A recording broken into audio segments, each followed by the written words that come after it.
அதிமுக பாரதிய ஜனதா கூட்டணியை மீண்டும் ஏற்படுத்த முயற்சிகள் நடைபெறுவதாக தகவல்கள் உள்ள நிலையில் அதிமுக எம்எல்ஏக்களை மத்திய நிதியமைச்சர் நிர்மலா சீதாராமன் கோவையில் சந்தித்தார்.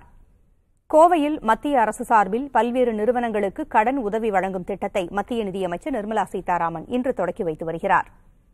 அப்போது நிதியமைச்சரை அதிமுக எம்எல்ஏக்கள் அமுல் கே செல்வராஜ், அமுல் கந்தசாமி, வரதராஜ் ஜெயராமன் ஆகியோர் சந்தித்து பேசினர்.